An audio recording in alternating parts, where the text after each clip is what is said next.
Halo, kembali lagi bersama aku, Isti, sebagai moderator berlayar pada malam hari ini. Nah, sambil menunggu, kita tunggu narasumber kita nih. Nah, kita tunggu ya.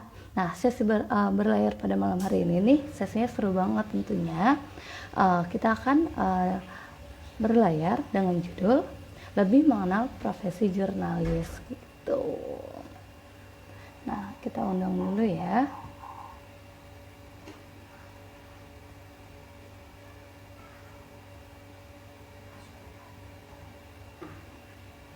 Undang kakaknya. Nah, oh iya, untuk dididik sendiri, selain berlayar itu ada sesi workshop. Nah, kebetulan banget nih, minggu ini tanggal 5 Juni, kita akan mengadakan sesi workshop dengan tema personal branding. Nah, pokoknya, nah kakaknya nih datang. Halo Kak, halo. Halo Kak Isti, Halo Kak Edra, suara aku selamat malam. malam. Salam kenal ya Kak. Iya, salam kenal. Belum pernah ketemu ya. Iya betul, ini pertemuan pertama kita nih Kak. Suara aku terdengar jelas nggak Kak? Kedengeran jelas Oh, kok. oke oke.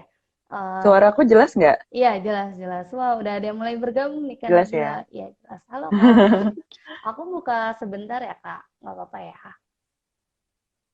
Iya. Oke deh. Sebelumnya terima kasih banyak kepada Kak Edra sudah bersedia menjadi narasumber kami pada malam hari ini. Itu bakalan seru banget nih. Kita akan ngomongin dengan ngomongin hal-hal tentang jurnalis dengan temanya itu lebih mengenal profesi jurnalis. Nah, dengar-dengar nih Kak Edra juga pernah menjadi reporter nih ya Kak. Iya, aku Wih, jadi reporter itu tahun 2018 sampai tahun 2020 pertengahan. Wih, berarti udah ada Hmm. pengalamannya nih, pengalamannya dari yang sebelum ada COVID, apalagi itu ya Kak, terus sampai pas ada COVID juga, berarti kita bisa kulik-kulik nih. Nah, mungkin dari aku segitu aja, kita mungkin langsung ke Kak Edra nih. Kak Edra boleh kenalin dulu nggak nih ke teman-teman semuanya? Iya, halo semuanya. Ini udah ada beberapa.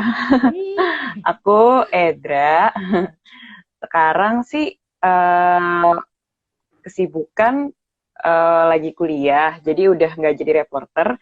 Jadi reporter itu di salah satu stasiun televisi swasta. Kita boleh sebut nggak sih namanya? boleh, boleh, boleh. Gak apa-apa ya. Ya, nggak apa-apa. Kemarin di Metro TV. Dan itu dari tahun 2018, sekitar bulan apa ya? Februari, Maret, April deh kayaknya, sekitar bulan April sampai tahun 2020 itu aku resign bulan Mei. Jadi sebenarnya aku udah resign. Jadi sebenarnya kalau misalnya bisa dibilang kita mau sharing pengalaman jurnalistik, mungkin lebih ke pengalaman aja kali ya. Karena kalau misalnya ilmunya, karena aku baru 2 tahun juga, jadi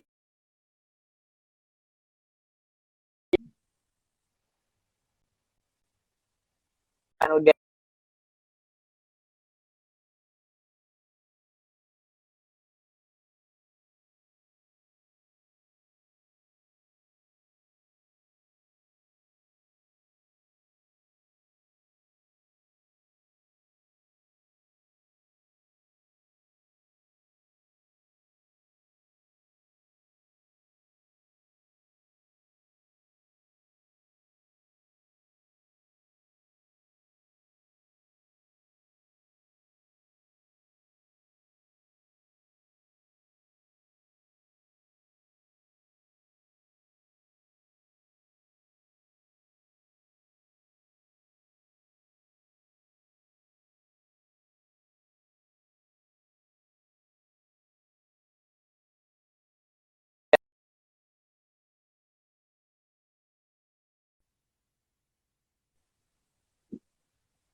nge-freeze ya. Iya, wah, udah balik Ya lagi nih. sempet Halo? nge-freeze.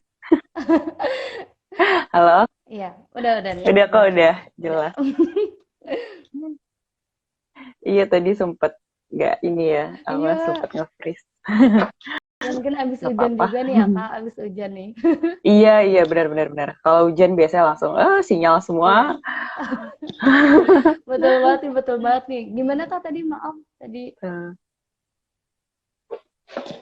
Iya, jadi sebenarnya singkat aja sih tadi aku di Metro TV itu dari tahun 2018 sekitar bulan April sampai tahun 2020 aku resign bulan Mei kalau nggak salah. Jadi sebenarnya aku cuma 2 tahun jadi reporter karena itu juga aku baru lulus kuliah terus habis itu langsung kerja dan itu jadi pekerjaan pertama aku reporter itu Wih. dan paling berkesan deh pokoknya. Nah, jadi karena pengalamanku emang cuma 2 tahun, jadi pastinya ini masih cetek lah ya intinya ilmunya gitu. Masih banyak banget di luar sana senior-senior jurnalis yang lebih hebat, tapi aku akan berusaha coba sharing apa aja yang udah aku dapat selama 2 tahun ini. Ya, nggak apa-apa nih ya Kak, kita sharing-sharing aja, apalagi katanya pengalaman pertama nih, pengalaman pekerjaan pertama pasti Iya. membekas banget gitu ya Kak. Membekas Nah, banget. kita boleh langsung nih ya Kak ke pertanyaan pertama nih Kak. Kak, awal mulanya itu kenapa sih kok bisa terjun ke dunia jurnalis atau ke reporter? Apalagi tuh S1-nya Kak Edra itu di ilmu politik ya Kak kalau nggak salah. Mm-mm. Nah, itu gimana tuh Iya. Kak? Jadi sebenarnya pertama kali itu aku tuh tipe orang yang punya banyak banget cita-cita gitu. Dan jadi jurnalis ini salah satu cita-cita terbesar aku gitu. Aku pengen bisa pergi ke banyak tempat, terus ngelihat secara langsung peristiwa dan bisa sharing ke orang-orang tentang peristiwa apa yang aku lihat gitu. Dan aku ngerasa ini kegiatan yang pekerjaan sebenarnya konteksnya ya, yang paling cocok sama kepribadian aku karena aku tipe yang nggak bisa duduk di depan komputer aja gitu. Jadi emang suka jalan-jalan, suka pergi-pergi, suka ngelihat istilahnya ngelihat dunia gitulah gitu, ngelihat di luar sana tuh ada apa sih gitu. Jadi aku ngerasa dibanding jenis-jenis pekerjaan lain, aku ngerasa jadi jurnalis, jadi reporter sih tepatnya itu yang paling cocok aja untuk kepribadian aku gitu. Dan sebenarnya lebih ke opportunity juga sih waktu itu karena ngelihat kesempatan aja ini kan baru lulus, terus abis itu uh, bingung kan pasti kan mau kerja di mana gitu, mau apply di mana gitu dan um, karena emang aku pengen jadi jurnalis, jadi aku emang ngelihat beberapa lowongan pekerjaan dan itu ngelihat lebih ke TV sih waktu itu, lebih pengen jadi reporter TV waktu itu. Jadi aku ngelihat beberapa stasiun TV ya emang lagi buka lowongan dan itu aku ngelihat salah satu Metro TV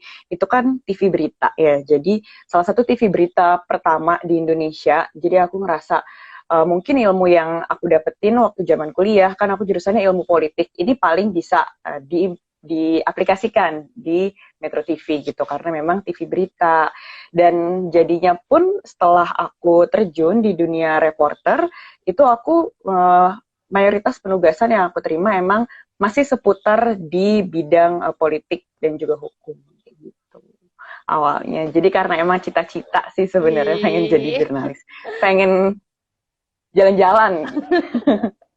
Wah, berarti salah satu cita-citanya udah kesampaian ya, Kak.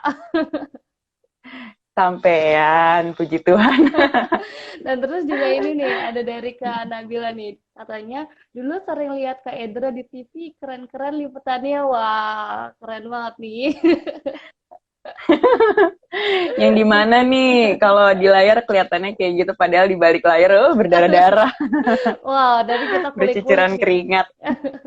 Kita kulik-kulik nih di balik layarnya kayak gimana nih, Kak. Nah, terus juga kan berarti selain dari cita-cita Kak Edra sendiri, berarti emang dari dulu itu udah pengen banget jurnalis, tapi karena melihat opportunity juga gitu ya, Kak. Nah, terus juga apa sih momen yang paling berkesan gitu, Kak? Apalagi kan itu awal, apakah pas awal masuk langsung terjun ke lapangan atau kayak gimana tuh, Kak? Pas di adaptasinya, terus juga melihat Iya, situasinya itu gimana? iya, mungkin sedikit sharing kali ya gimana prosesnya dari mulai apply gitu sampai akhirnya kita bisa liputan di Hmm. lapangan gitu. Ini prosesnya panjang. Kalau di aku waktu itu mungkin sekitar 1 sampai 2 bulan kali ya untuk seleksi sampai akhirnya kita bisa tugas di lapangan gitu.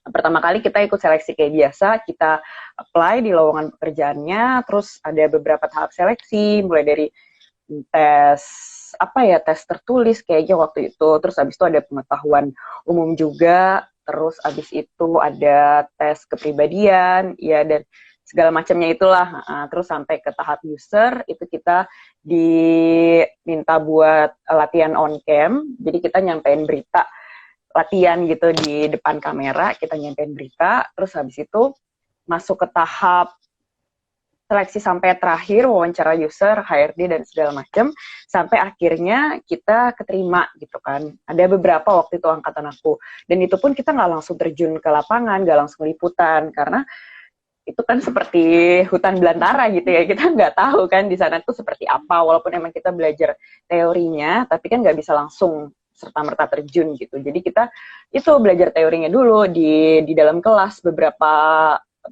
minggu deh, nggak sebentar gitu, itu waktu yang cukup lama lah, mungkin sekitar 3 minggu sampai 1 bulan.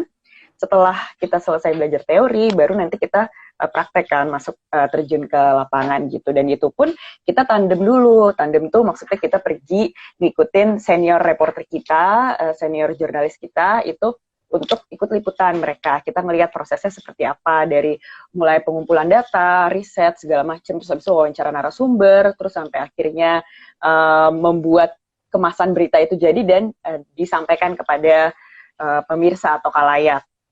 Nah itu ya kita ngikutin gitu. Jadi kalau misalnya kita liputan itu, satu timnya itu terdiri dari 3 orang. Itu ada reporter, terus habis itu ada kameramen, sama ada pilot. Pilot itu driver yang nganterin kita kemana-mana gitu, yang bawa kendaraan. Nah ya udah, jadinya selama kita tandem atau kita liputan ngikutin senior itu berlangsung selama beberapa kali lah liputan, baru sampai akhirnya kita ada tahap ujian lagi, semacam tesnya ini anak udah bisa belum berangkat liputan sendiri gitu. Baru setelah melalui itu akhirnya baru kita terjun ke lapangan. Itu prosesnya cukup lama, 2 bulan sampai mungkin sekitar 2-3 bulan, sampai akhirnya kita benar-benar punya tim sendiri untuk bisa liputan ke lapangan.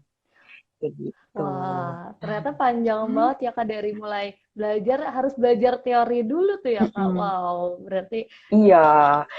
Ya, karena gini, jadi sebenarnya yang bisa kerja jadi jurnalis, baik itu kameramen ataupun reporter, itu nggak harus dari pendidikannya jurnalistik gitu. Jadinya semua jurusan sebenarnya bisa daftar untuk jadi jurnalis. Kayak aku dari ilmu politik, dan banyak juga dari jurusan-jurusan lain, bahkan ada yang dari matematika atau dari MIPA, itu kan lumayan jauh kan kalau misalnya sama jurnalistik. Cuma sebenarnya ternyata di lapangan pun ilmu mereka itu akan terpakai gitu, karena kita kan liputan kan nggak melulu soal politik atau soal hukum gitu, ada banyak peristiwa yang bisa kita liput kayak gitu. Dan kemampuan-kemampuan mereka misalnya lulusan matematika atau biologi atau apa hal-hal yang jauh dari jurnalistik sebenarnya kepake juga gitu di lapangan, karena mereka jadi mungkin lebih bisa cepat menangkap gitu hal-hal misalnya liputan yang kayak gitu. Nah, kayak gitu. Jadinya penyesuaian itu, pelatihan yang sifatnya teori itu di kelas itu penting, karena kita harus tahu dulu sebenarnya jurnalistik itu seperti apa. Jadi kita akan dapat pendidikan dasar lah, nggak sampai sedalam mungkin teman-teman yang kuliah di jurnalistik. Cuman kita akan dapat dasarnya lah, ini seperti apa sih gitu. Jadi nggak langsung jomplang banget kaget, ini apa sih? Tuh. wah, berarti dengan adanya pembelajaran di awal teori itu jadi membantu ya Kak, dan apalagi tadi kata Kak Edra Iya. dari berbagai jurusan bisa nih, wah berarti sangat-sangat bisa membuka peluang nih, mungkin teman-teman yang ingin jadi jurnalis tapi ya jurusan aku beda, gimana ya bisa, atau enggak ternyata dari tadi Kak Edra sampaikan tuh ternyata bisa, wah teman-teman yang mau Iya. seperti Kak Edra bisa nih, apalagi ada pembelajarannya juga nih. Nah, terus untuk di Jadi lapangan, latihan dulu kok gitu. Jadi jangan berkecil hati karena bukan dari jurusan jurnalistik. Semua orang bisa kok. wih, mantep mantep. Nah, terus juga nih, pas udah di lapangan nih Kak, suka dan dukanya tuh gimana sih kalau misalnya jadi jurnalistik, apalagi di lapangan, benar-benar di lapangan gitu, itu gimana tuh? Hujan, siang, atau itu gimana tuh?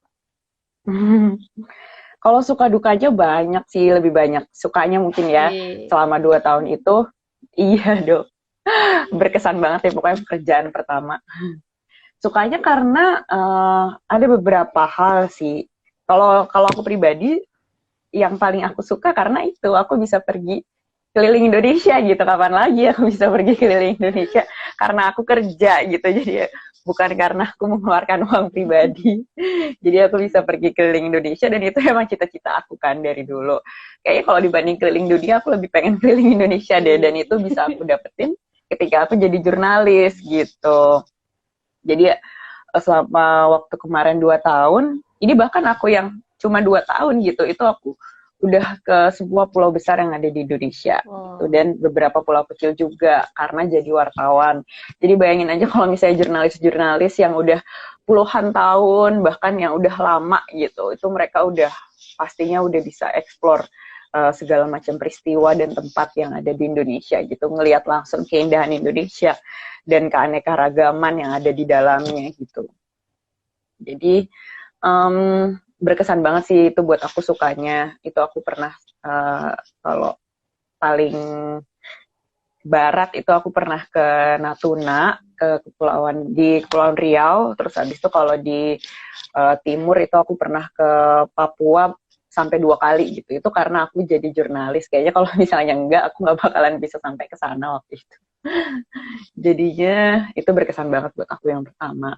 Terus abis itu jadi jurnalis itu kan kita bisa melihat secara langsung peristiwa apa yang terjadi gitu. Jadi kalau misalnya selama ini kita cuman mungkin baca atau nonton di TV, tapi kalau kemarin aku selama 2 tahun itu aku bisa ngelihat langsung gitu peristiwa apa yang terjadi dan bisa memberikan kabar dan juga informasi langsung ke orang-orang gitu. Kalau menurut aku sih itu apa ya, kepuasan kali ya, kepuasan buat aku gitu sebagai jurnalis, karena itu info yang paling dicari-cari orang saat itu gitu. Lebih mungkin peristiwa alam atau mungkin bencana alam atau ada peristiwa besar, itu suatu info yang ingin dicari-cari oleh setiap orang, dan aku bisa menyampaikan gitu ke mereka, dan mereka bisa tahu dari sumber yang memang melihat langsung kejadian tersebut. Jadinya itu menurut aku kepuasan sih untuk bisa membantu orang seperti itu gitu. Kalau misalnya dukanya sih mungkin apa ya, lebih kalau misalnya masalah kehujanan atau kepanasan gitu, atau duduk ngemper, mungkin kalau misalnya Kak Isti sering melihat lagi ada peristiwa, habis itu ada jurnalisnya ada banyak, terus suka ngemper-ngemper gitu. Menurut aku sih, kalau aku nggak ada masalah sama sekali soal itu, karena emang dari dulu aku juga sering kok tidur-tiduran di tanah gitu misalnya. Kalau aku tuh lebih ke mungkin nungguin narsumnya kali ya, karena kan kita kan nggak selalu ngeliput soal peristiwa, kita juga harus wawancara narasumber kayak gitu, dan menunggu narasumbernya mungkin yang jadi duka. Cuman ketika kita udah dapat apa yang kita cari, kita udah bisa wawancara dan bisa dapat jawabannya, itu ya udah hilang aja sih gitu rasa capeknya gitu. Jadi ya seneng aja, udah jadi seneng aja gitu. Dan mungkin kalau duka apa ya, pengorbanan waktunya mungkin ya. Jadi waktu kita untuk me time atau sama keluarga itu mungkin jadi minimalis gitu, karena kita kan harus siap siaga. Dan kalau misalnya kita kerja jadi jurnalis itu kebagi di sistem shift, jadinya kita nggak kerja itu office hour 9 to 5 gitu, enggak. Jadi ada shift subuh. Kalau shift subuh itu kita mulai start dari jam 4:30 pagi sampai siang. Terus abis itu ada shift pagi, siang, sama shift malam gitu. Kalau misalnya malam ini kan mulainya dari jam 10 malam sampai pagi besoknya gitu. Jadi kita patroli kan. Istilahnya itu patroli. Kalau di kantor tuh istilahnya patroli. Jadi kan otomatis mungkin kalau misalnya yang nggak kebiasa ya butuh penyesuaian yang besar gitu untuk mengorbankan waktu itu. Itu sih mungkin kalau suka dukanya. Berarti lebih banyak sukanya nih ya Kak, jadi mencari-cari peristiwa yang orang lain tuh belum dapat, tapi Kak Idra udah tahu duluan, itu jadi ada kepuasan tersendiri gitu ya Kak. Iya. Terus lebih kayak ketika aku mengetahui fakta yang sebenarnya, itu kepuasan buat aku sih. Wah, mantap. Nah, ini ada pertanyaan nih Kak dari Kak Ernaliza. Nih, apa peristiwa atau liputan yang paling memorable Kak? Betul Kak? Oh, banyak sih sebenarnya. Kalau misalnya yang paling, bukan yang paling jadinya ya, peristiwa liputan yang berkesan itu ada banyak banget.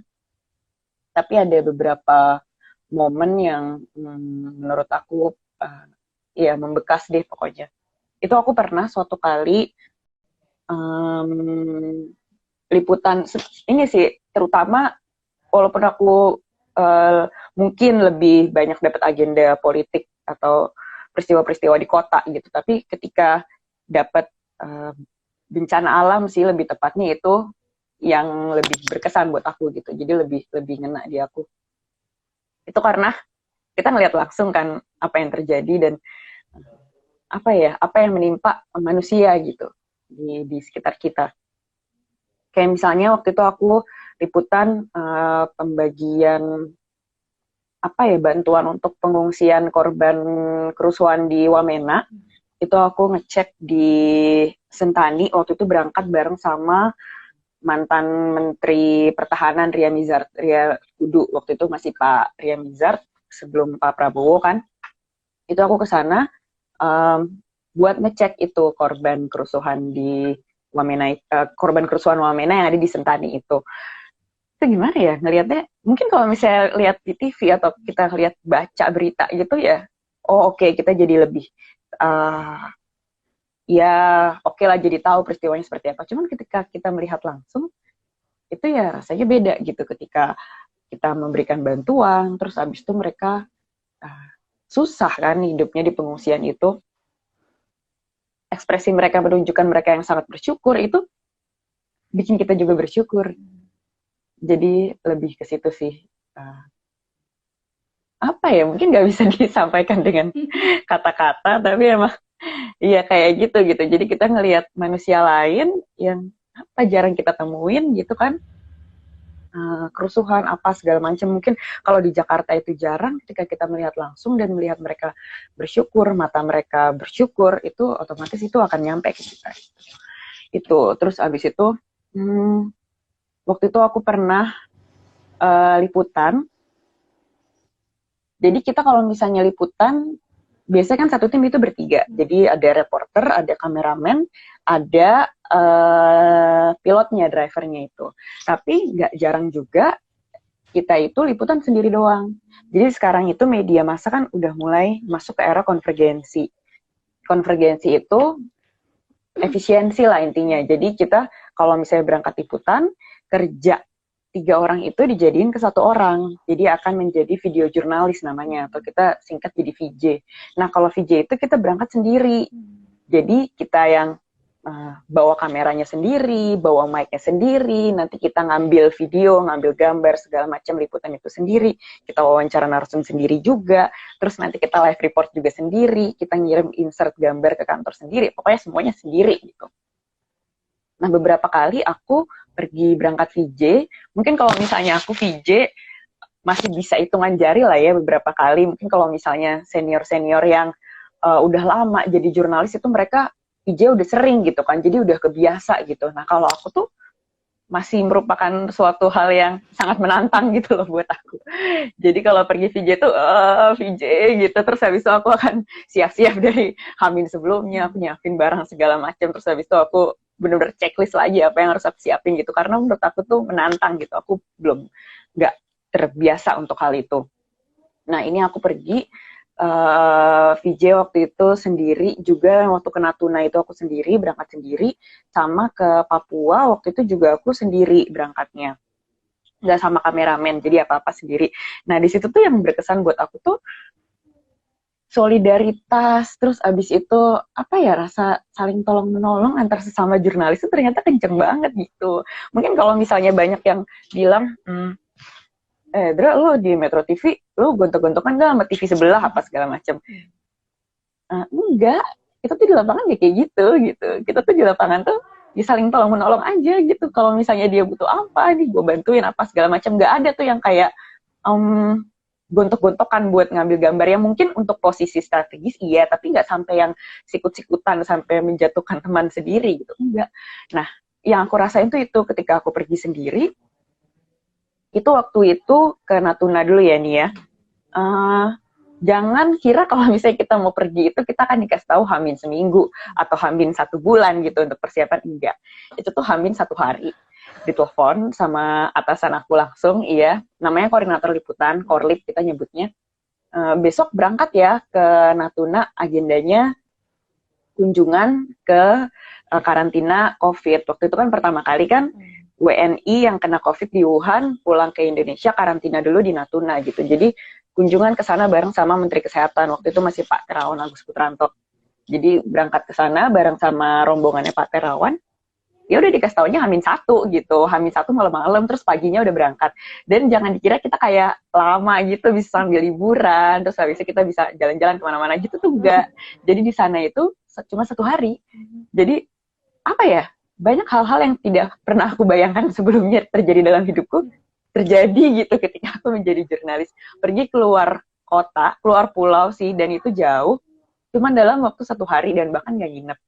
Jadi kita berangkat pagi-pagi, malamnya udah di Jakarta lagi gitu tengah malamnya. Itu tuh bisa kejadian dan dikasih taunya H-1. Jadi ya udah bawa barang seadanya, langsung berangkat ke sana. Itu aku berangkat sendiri kan kebetulan jadi VJ. Itu aku sebenarnya udah gak enak badan. Tapi kalau misalnya penugasannya keluar kota, keluar pulau gitu, aku gak bakalan pernah nolak. Jadi aku pasti akan berangkat. Walaupun aku sakit, itu aku pasti akan berangkat. Itu aku udah gak enak badan sebenarnya berangkat. Dan agenda menteri itu kan biasanya mereka padatkan di sana. Jadi dari satu tempat pindah ke satu tempat lain, terus pindah lagi. Dan kita tuh harus benar-benar catch up gitu. Dan itu aku sendiri bawa kamera apa segala macam, ngambil gambar segala macam. Sampai akhirnya udah malam kan. Nah itu tuh aku nggak sadar kalau kayaknya makannya tuh kurang banyak. Jadi aku makan kayak biasa, cuman kurang banyak gitu. Karena emang aku lagi sakit, ya kurang banyak aja gitu makannya, sampai pas malam-malam udah kayak udah mau pulang gitu, rombongannya udah selesai, tinggal liputan terakhir di lokasi terakhir itu udah black out deh pokoknya, udah hampir black out gitu, terus udah mual banget gitu, mungkin juga masuk angin kan, terus udah mau muntah gitu lah intinya. Dan itu rombongan udah mau jalan ke bis buat berangkat naik pesawat gitu kan. Nah di situ kan aku mikir gimana ya, maksudnya masa ditinggal gitu, kalau misalnya cuma dari Bekasi ke Jakarta ya mungkin bisa nyusul kalian naik gokar gitu, tapi kalau ini dari Natuna ke Jakarta ya masa ditinggal gitu kan. Jadi aku waduh gimana nih. Terus abis itu alat yang kita bawa itu, kamera dan segala macem, itu tuh kalau di kita tuh ibarat nyawa gitu kali ya. Jadi nggak boleh kenapa-napa deh pokoknya, jadi harus dijaga baik-baik. Dan itu aku nggak berani banget ninggalin, lepasin di mana-mana tuh aku nggak bakalan bisa deh gitu. Itu tuh mau loh teman-temanku di sana yang bahkan aku nggak kenal. Aku kenal setelah pergi bersama mereka gitu. Jadi aku nggak kenal tadinya siapa-siapa aja nih, aku pergi bersama siapa aja. Itu mereka mau loh nanya kenapa gitu. Nah, nggak tahu nih kayaknya mau muntah deh. Yaudah sini, nggak apa-apa dipegangin aja semua alatnya gitu. Lari aja cari toilet. Itu tuh lokasinya jauh banget sama toilet. Tapi ya udah mereka kayak mau ngebantuin gitu. Aku lari ke toilet terus habis itu sambil berpacu dengan waktu aku keluarin semua itu biar lebih enakan kan. Terus sampai aku balik lagi, terus habis itu pas-pasan sama, untungnya belum ditinggal sama rombongan, terus pas-pasan sama Pak Menterinya, sama Pak Terawan ditanya, ini gimana Mbak Metro? Gitu kan dipanggilnya Mbak Metro ya, namanya Metro gitu. Mbak Metro sehat? Oh iya sehat Pak, gitu. Padahal udah biru gitu mukanya, dan itu semua dibantuin sama temanku gitu. Ada beberapa gambar yang aku miss, nggak aku dapat karena aku menghabiskan waktu di toilet. Itu mereka semua nge-backup, mereka ngasih salinan kopinya gitu. Jadinya nggak dibiarin pulang dengan tangan ya dengan materi yang kurang deh gitu. Jadi sangat peduli gitu sama teman-teman. Terus waktu itu juga pergi, bahkan aku cewek sendiri, yang aku nggak kenal juga siapa yang lain gitu di satu rombongan itu. Nah itu aku ya udah kan, jadi karena cewek sendiri mungkin paling pendek kali ya kan badannya, jadinya kalau misalnya aku blocking tripod itu dan kamera itu aku pasti ketutupan sama yang lain kan, mereka lebih tinggi-tinggi gitu, gede-gede, cowok-cowok gitu. Itu mereka baik banget gitu, maksudnya dia ngelihat aku kesusahan di belakang, nggak nyampe gitu tingginya, dan nggak dapet kan gambarnya, jadinya nggak dapet gitu angle-nya. Itu langsung diambil kameranya, langsung ditaruh gitu, dicariin gitu loh tempat yang pas buat dapetin materi yang mau kita cari itu, entah wawancara narsum atau apa. Jadi tuh dibantu gitu loh. Maksudnya aku yang, wah emang ya, maksudnya kerja itu tuh nggak sendiri-sendiri gitu. Jadi solidaritas antar sesama jurnalis itu menurut aku jempol banget sih. Jadi kalau misalnya di luar sana banyak yang bilang, lo TV ini sama TV ini gontok-gontokan sama media online ini, misalnya sama media online itu gontok-gontokan. Enggak, sebenarnya kita di lapangan itu saling tolong-menolong. Dan sebenarnya kalau misalnya dibilang momen yang paling bermakna, yang paling berkesan banget menurut aku sampai sekarang, waktu itu aku juga pernah liputan tsunami di Banten, yang tsunami di antara Banten sama Lampung itu. Itu aku kejadian, tsunami itu kan kejadian dini hari ya, sekitar jam 3, ya 3 dini hari gitu. Nah itu apa sebelumnya gitu, pokoknya antara tengah malam sampai ke subuh, itu aku cuma dikabarin kayak gini, waktu itu aku lagi patroli, cuma dikabarin, Edra coba cek deh di Anyer, kayaknya gelombangnya tinggi gitu. Gak dibilangin kalau itu tsunami, jadi cuma dibilang Edra coba cek deh di Anyer, kayaknya gelombangnya tinggi gitu, dicek di sana ada apa. Yaudah dong aku berangkat, naik mobil dari Jakarta, berangkat sampai sana, pas nyampe sana, itu udah ketutup jalanan, aksesnya tuh udah nggak ada karena udah kedampak tsunami, jadinya bangunan-bangunan, terus abis itu pohon semua udah tumbang di jalan, udah roboh, udah nutupin akses jalan kita gitu. Jadi pas di situ aku baru, wah kayaknya ini bukan cuma gelombang tinggi, karena kok banyak banget rusaknya gitu. Tapi di sana kondisinya karena baru kejadian, belum ada tuh tim SAR, BPBD tuh belum ada semuanya. Terus abis itu ya udah sampai wah gimana nih, terus pas nyampe itu aku anak baru, bener-bener baru liputan banget, dan langsung kejadian tsunami itu. Terus aku berangkat ke sana, kayaknya persiapannya juga nggak banyak kan jadinya.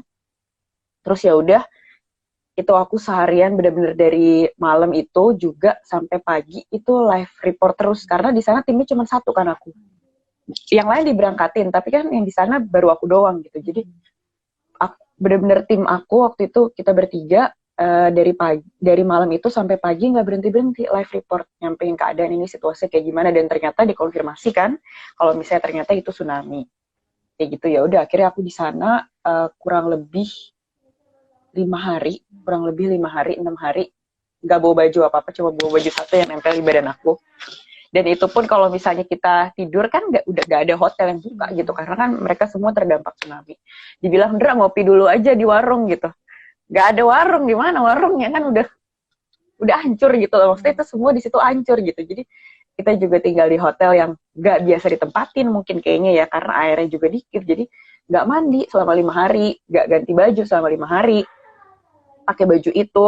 Terus celana aku udah sobek-sobek juga, karena kan kita lompatin puing kayak gitu, celana aku udah sobek-sobek. Dan tidur pun juga nggak bisa tidur yang tidur beneran, karena ngelihat TV sambil ngelihat dentuman gunungnya ini bakalan ada lagi atau enggak gitu, karena kan kita harus cepet-cepet mitigasi kalau misalnya emang ternyata ada keadaan susulan gitu kan, tsunami susulan amit-amit waktu itu kan. Jadi nggak tenang juga gitu, bisa tidur juga nggak bisa tidur sebenarnya. Ya udah siap aja gitu buat kabur ke daerah yang lebih tinggi, dan emang di situ tuh banyak banget hoaxnya, dibilang nanti ada tsunami lagi, ayo keluar kayak gitu tuh sering banget gitu. Jadi kita emang nggak pernah tenang tidur. Dan di situ posisinya itu aku liputan pertama kali setelah kejatuhan Lion Air PKLQP waktu itu, dan liputan tsunami ini yang aku pertama kali ngelihat banyak banget ada jenazah di situ, korban tsunami yang belum dievakuasi, jadi masih di posisinya. Jadi kan kita kan emang explore kan, di situ kan kita nggak tahu posisinya kayak apa. Jadi tim kita tuh explore terus, jalan terus gitu, ngikutin, kita susurin aja ini area mana lagi sih yang kena dampak gitu. Karena mau nanya ke BPBD juga mereka tuh belum bisa melakukan pemetaan karena itu baru kejadian. Jadi kita susurin dan kita ngambil gambar video, ngambil gambar. Gitu kameramen aku, itu kan kita udah capek ya gitu, maksudnya posisinya kita udah nggak tidur semalaman, kita juga nggak makan semalaman karena nggak ada yang jual makanan, baru dapat makanan paginya gitu. Itu kita udah capek sampai aku cuma ngingetin ke kameramen aku waktu itu, hati-hati jalannya, jangan sampai keinjek gitu. Karena di situ tuh banyak banget bergelimpangan yang aku baru pertama kali ngeliat pakai mata kepalaku sendiri, bisa kayak gini ya kejadiannya. Itu jadi berkesan banget buat aku untuk pertama kali. Dan posisinya kan macam-macam gitu ya, maksudnya ya nggak bisa kita bayangin, kasihan gitu, nggak ngebayang keluarganya apa segala macam. Jadi ya udah kita jalan pelan-pelan aja, sebisa kita susurin, kita lihat warung-warung tempat jualan yang juga rusak, hotel-hotel yang juga rusak, itu kita susurin, terus habis itu sampai aku dapat banyak banget DM di Instagram, nanya, Kak di sini kondisinya kayak apa ya, Kak di sini situasinya kayak apa, mungkin mereka ngelihat di TV, dan habis itu mereka cari medsos, terus ketemu medsos aku, terus mereka DM tanya, ini situasinya di sini kayak apa, di sini kapan bantuan datang gitu-gitu. Sampai ada satu DM yang aku bacain satu-satu kan, terus abis itu aku balas sebisa aku gitu. Jadi yang daerah-daerah yang emang aku lewatin aku, atau aku nanya ke tim yang ada di tempat lain gitu. Jadi begitu paginya Metro TV itu udah ngirimin beberapa tim juga untuk nge-cover berita tsunami itu. Jadi aku tanya ke tim lain juga di sini kayak gimana segala macam. Tapi yang pas di malam itu sampai di satu DM itu dia bilang kalau ada satu akun yang DM aku, dia bilang kalau Kak mau minta tolong, ini adik aku posisinya dia kejepit gitu di reruntuhan bangunan, dia udah nggak sadarkan diri, tapi sampai sekarang Basarnas kok belum datang ya ke lokasi ini gitu, dia sebutin lokasinya. Kira-kira kapan ya Kak datangnya ya gitu. Soalnya di sini juga kita terdampak tapi belum banyak diberitakan gitu, belum ada wartawan yang datang ke sini. Gitu. Terus aku jadi merinding lagi. Nah, jadi di situ tuh aku tuh ngelihat oh gitu ya gitu. Terus habis itu aku langsung tanya, kebetulan waktu itu lagi ada banyak. Jadi kan emang ada poskonya kan, itu dilariin ke rumah sakit, ke puskesmas. Kebanyakan sih ke puskesmas ya, karena nggak ada rumah sakit besar di situ, puskesmas. Terus habis itu musola, sekolah, dan sebagainya dikumpulin di satu tempat itu. Itu otomatis di situ ada BPBD, ada tim SAR, semua ada di situ gitu. Aku ke situ, aku tanya infonya, Pak, di sini, aku kontak juga waktu itu ketua Basarnas segala macem, Pak, di sini udah masuk tim SAR belum? Ini saya dapat info di sana belum ada bantuan apapun sama sekali, evakuasi korban juga belum ada gitu. Terus sama ketuanya waktu itu dibales, dan yang waktu itu menduti di situ dibales, oh iya ya Mbak, di sana ada ya gitu. Coba kita ke sana ya, mungkin siang ini kita bisa sampai sana untuk evakuasi kayak gitu. Oh ya udah makasih ya Pak gitu. Terus langsung aku forward kan, aku sampein ke orang yang DM aku itu, sabar ya Kak ya, semoga baik-baik aja gitu.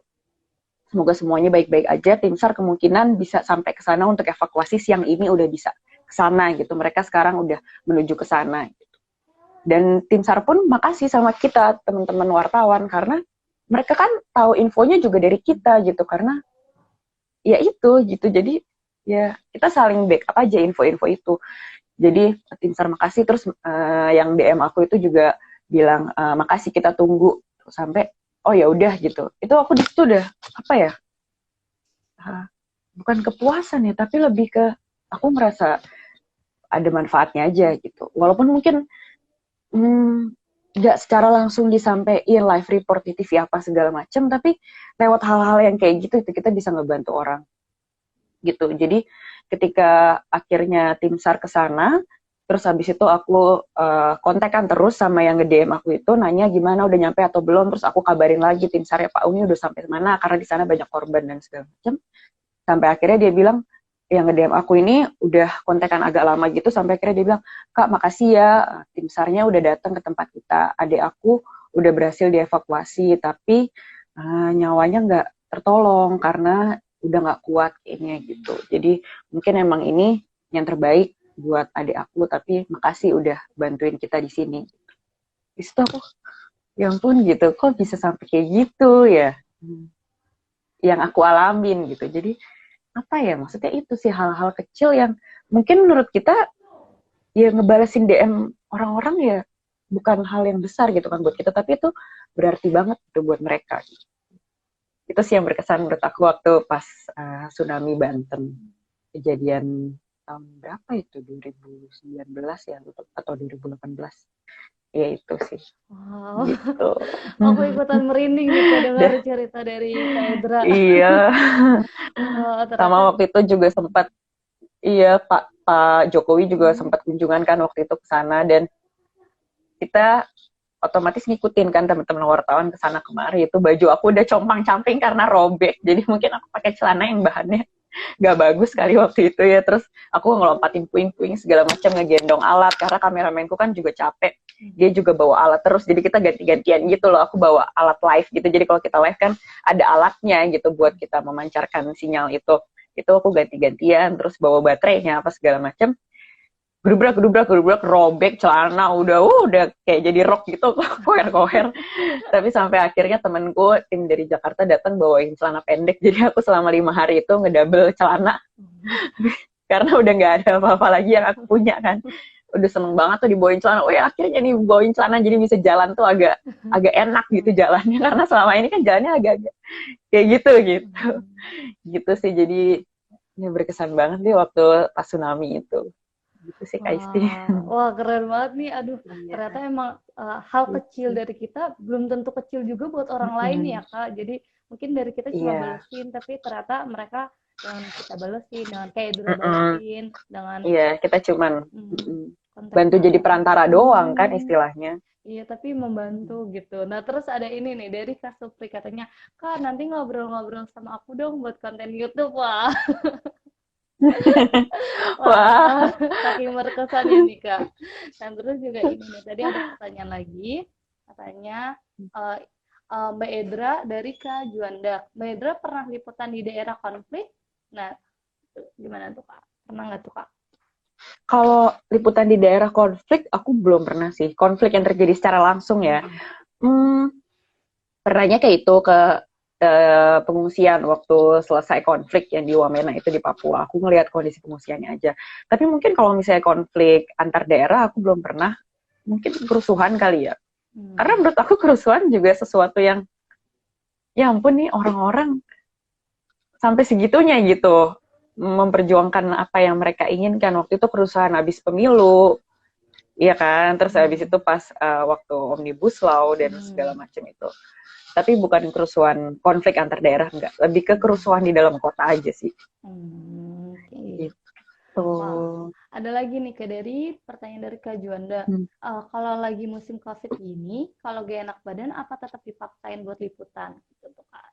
Gimana tuh Kak? Sebenarnya apa namanya waktu COVID ini kan COVID kan ada di Indonesia di awal tahun ya, awal tahun 2019. Nah itu aku resign awal tahun 2020 di COVID di Indonesia.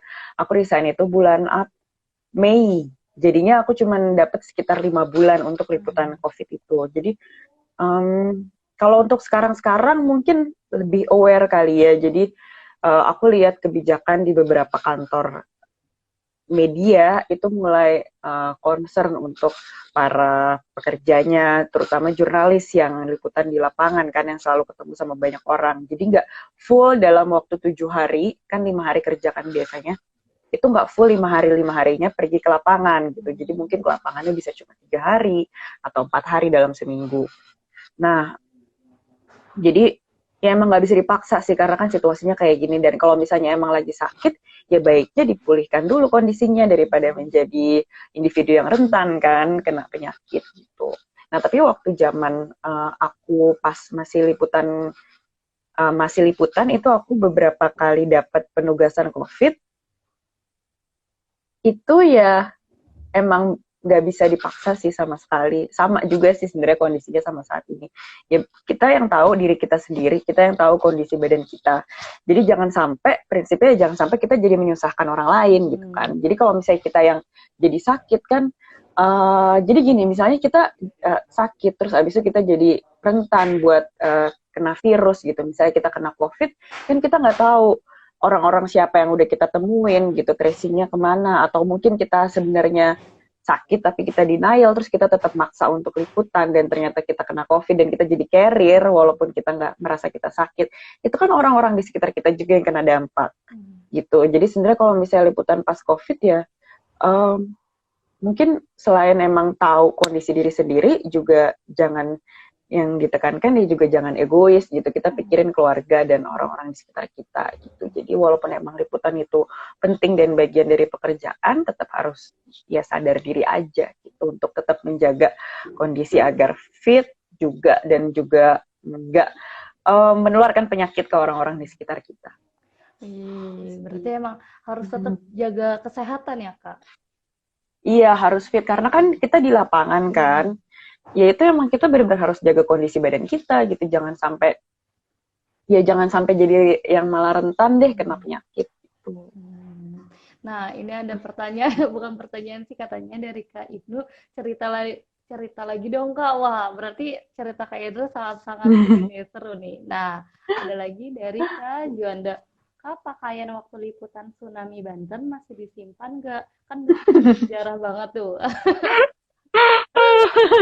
Gimana Kalau tuh Kak? misalnya baju sih waktu itu ke meja kantor kan. Jadi pas aku resign aku balikin ke kantor dong karena kan itu aset kantor. Aku cuma minjem doang kan waktu itu. Jadi kalau misalnya ke meja sih waktu itu dibalikin lah jelas ke kantor ya semua sama ID card segala macam. Jadi emang untuk menghindari penyalahgunaan juga kan. Hmm. Kan nggak mungkin dong kalau misalnya disimpan di kita gitu nanti Hmm. pakai-pakai gitu kan di sembarangan bajunya enggak. Jadi nggak aku simpen, jadi udah aku balikin ke kantor pas aku resign. Cuman kalau celana kayak masih ada deh. Hmm.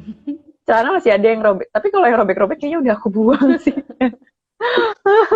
Karena udah nggak bisa dipakai juga kan. Iya ya malah aku nggak kepikiran buat nyimpen itu karena artefak gitu kan Iya. ceritanya ya. Iya aku nggak kepikiran.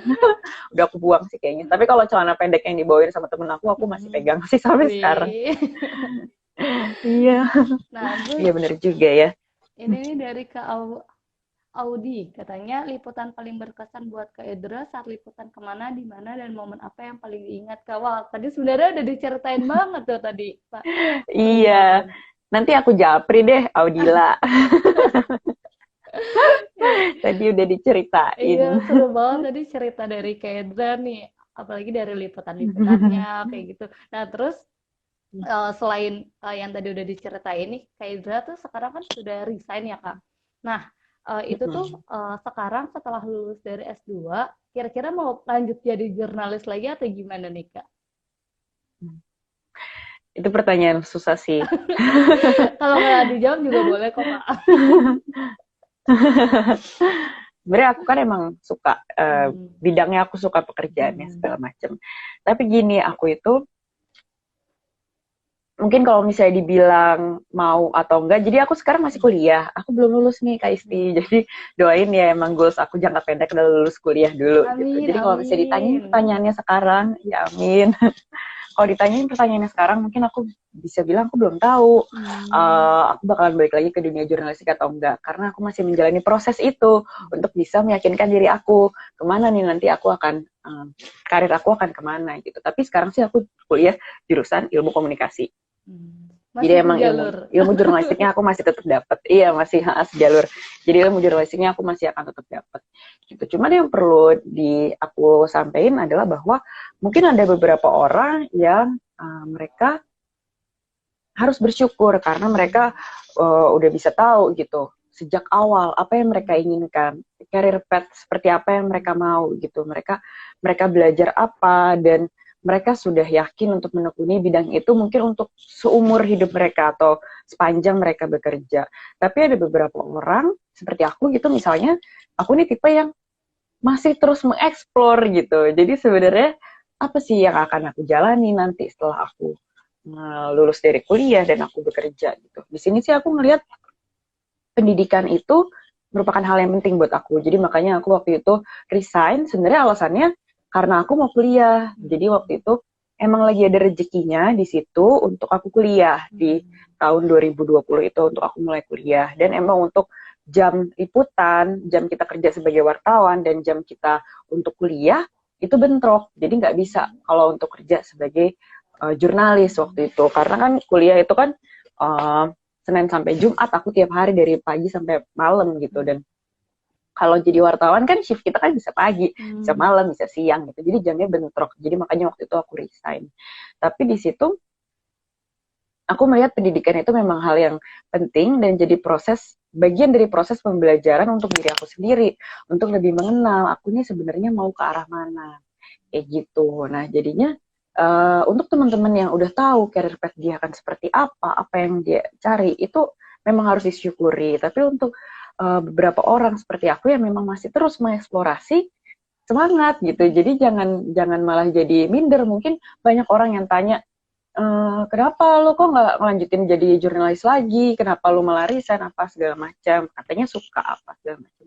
Jangan malah bikin itu jadi minder gitu, malah kita ngerasa oh iya ya kok gue labil ya apa segala macam, tapi enggak, malah itu jadiin pertanyaan ke diri kita sendiri aja, prosesnya tuh seperti apa sih yang kita jalanin, karena selama itu produktif, selama itu tidak merugikan orang lain dan bermanfaat, dijalanin saja prosesnya, karena pada akhirnya pun kita akan sampai kok gitu. Jadi nggak lomba sama orang lain loh, lombanya sama diri sendiri gitu. Jadi itu merupakan proses sih kalau di diri aku. Kalau sekarang ditanya mau jadi jurnalis lagi, separuh aku mau gitu, tapi ada diriku yang lain yang masih ingin mengeksplor hal-hal lain gitu. Nah, jadi ya belum tahu, mungkin kalau misalnya nanti setelah lulus kuliah aku tiba-tiba memantapkan memantapkan di bidang apa, mungkin kan kalau jadi jurnalis juga nggak harus di TV kan,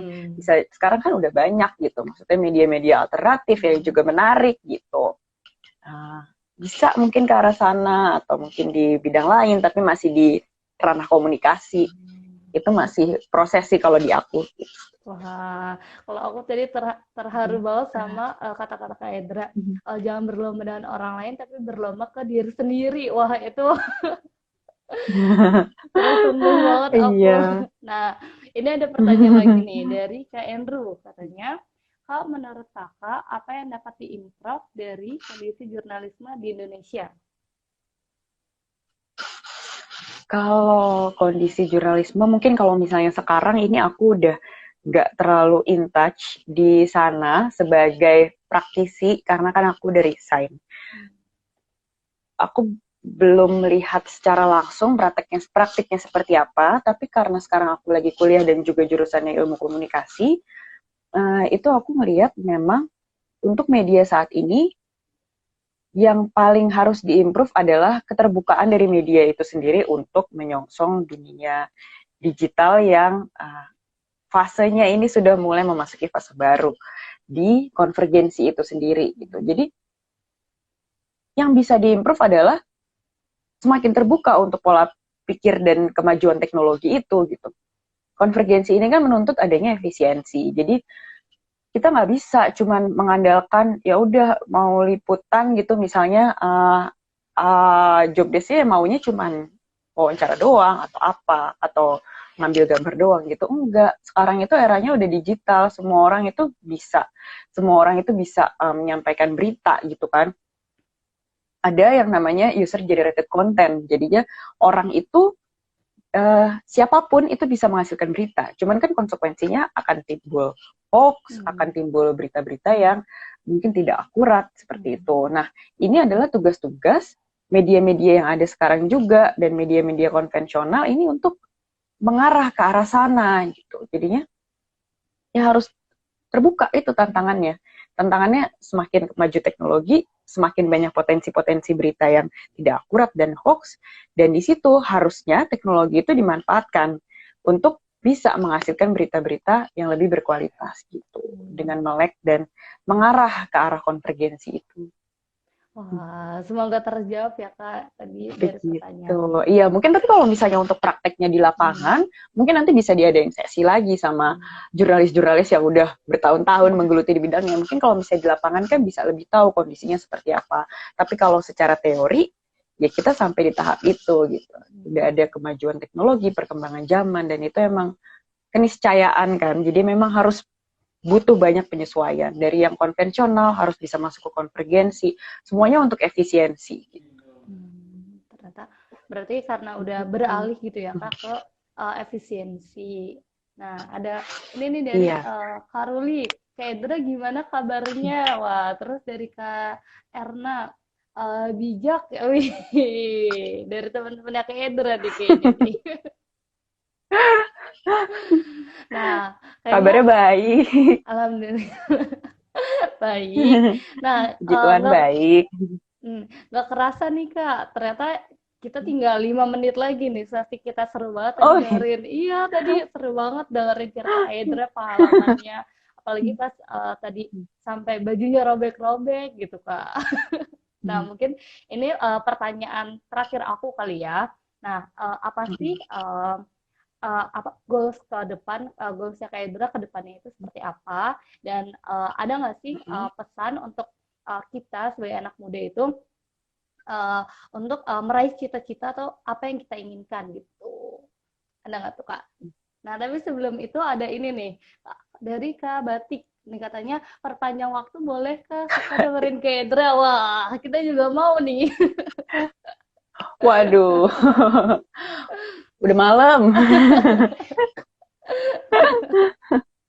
Gimana tuh Kak?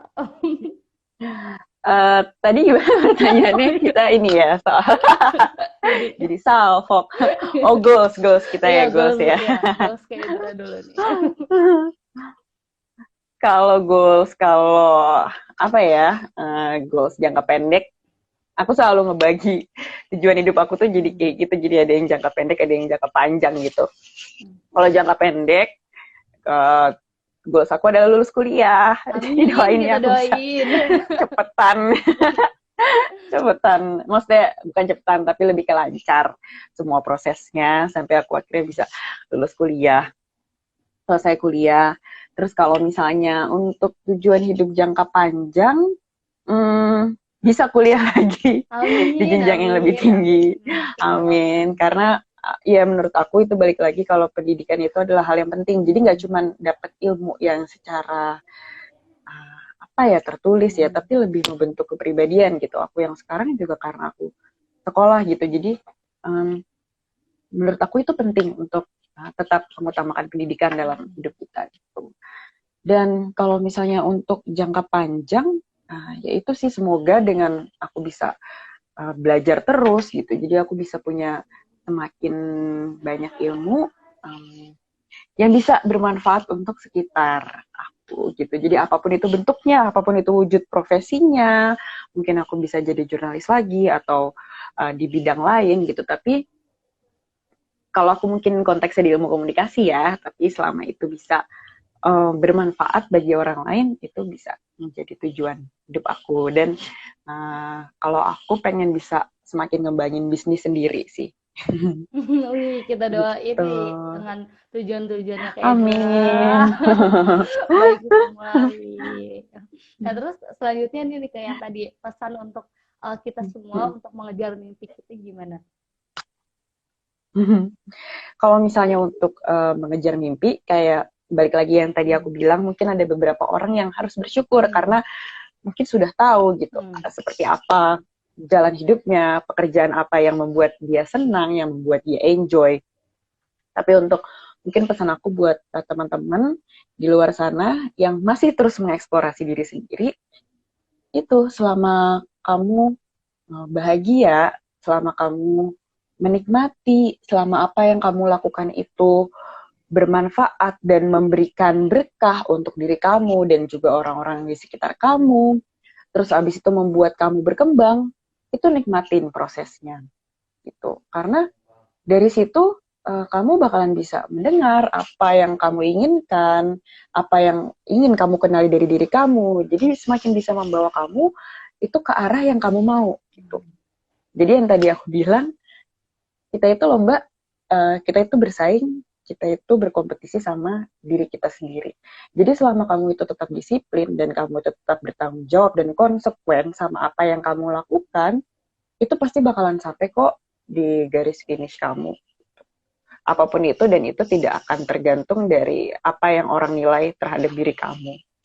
Gitu.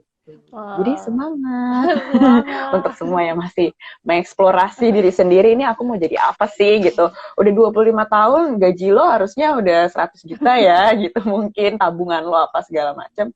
Lo kenapa harus kayak gitu gitu. Selama apa yang kamu lakukan tidak merugikan orang lain dan justru memberikan berkah buat diri kamu dan diri orang lain juga gitu.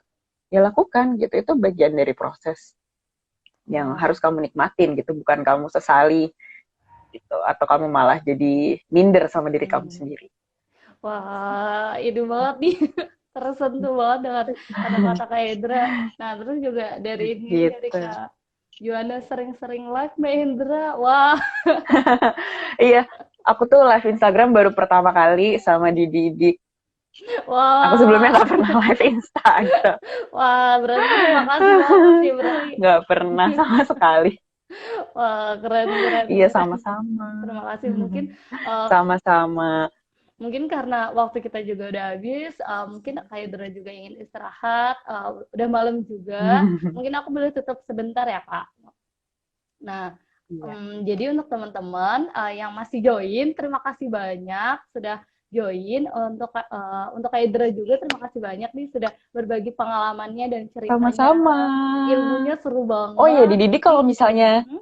iya kalau misalnya mau cari info Hmm? soal dunia jurnalistik yang wah, yang sampai ke dalam-dalamnya ke akar-akar ilmu-ilmunya, Hmm? aku bisa kasih rekomendasi kok teman-teman aku yang Wih, hebat-hebat di luar sana. boleh banget, Mungkin ada boleh sesi banget. kedua. Boleh banget, boleh banget. Nanti kita kontakkan lagi ya, Kak. Ya, Iya, ya dong. siap. Wah, seru banget. Tadi kita udah apa sih? Udah ngobrol-ngobrol sama Kak Edra, udah dengerin, wah ternyata pengalaman jadi jurnalistik di lapangan tuh seseru apa sih kayak gitu. Mungkin dari aku jika ada kata-kataku yang salah, aku mohon maaf. Dan untuk teman-teman yang masih join, kita di Didik ini juga ada sesi workshop. Itu nanti hari Sabtu tanggal 5 Juni itu tuh kita ada sesi workshop dengan narasumber itu Kak Adiara, tentang itu personal branding. Mungkin teman-teman yang ingin join bisa banget nih langsung daftar di Didi kayak gitu. Nah, pokoknya untuk Kak Idra, terima kasih banyak sudah mau meluangkan waktunya, apalagi Sama-sama, Kak uh, Isti. sudah meluangkan waktunya cerita dan berbagi bersama kita. Mungkin dari aku cukup sekian. Selamat istirahat dan sukses selalu Kak. Sukses selalu untuk semua kegiatannya. Amin. Sukses juga buat Kak Isti dan Didik. Keren. Amin. Timnya keren. Semoga bisa selalu menginspirasi dan edukasi Amin, amin, semuanya. amin. Terima kasih banyak Kak Edra. Selamat istirahat Kak. Ini aku matiin ya Kak. Iya. Terima kasih. Selamat istirahat juga. Iya, Sehat terus, Kak. dadah. Makasih Kak.